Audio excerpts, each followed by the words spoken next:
बोलो छत्रपति शिवाजी महाराज की ఈరోజు గట్టిపల్లపల్లి శివాజీ పరివార్ ఆధ్వర్యంలో హిందూ సామ్రాజ్య వీరులు శ్రీ ఛత్రపతి శివాజీ మహారాజ్ యొక్క 335వ జయంతి కార్యక్రమాన్ని మన గట్టిపల్లపల్లి గ్రామంలో నిర్వహించుకోవడం చాలా అదృష్టంగా భావించాలి.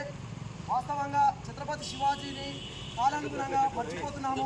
వీళ్ళందరూ సజావుగా హిందూ సాక్షాత్తు దేవుని స్వరూపమైన ఛత్రపతి శివాజీ మహారాజ్ మహారాష్ట్రలోని పూణే నగరంలో 1630 ఫిబ్రవరి 19 నాడు శ్రీ షాహాజీ జీజాయ్ మాతలకు జన్మించిన వాడు. ఛత్రపతి శివాజీ మహారాజ్ యొక్క జీవితం మొత్తం కూడా తాను మొత్తం హిందూ సాంప్రదాయం కోసమే కట్టుబడి హిందూ ధర్మాన్ని కాపాడడానికి నిలబడ్డాడు. ఛత్రపతి శివాజీ మహారాజు ఇలా తయారు కావడానికి నలుగురి గురువుల ఆధ్వర్యంలో తన జీవితం మొత్తం నడిచింది. మొదటి గురువు ఎవరై అంటే తన తల్లి జీజామాత. తన తల్లి జీవితంలో మొట్టమొదటి గురువు. తను చిన్నగా ఉన్నప్పుడే శివాజీకి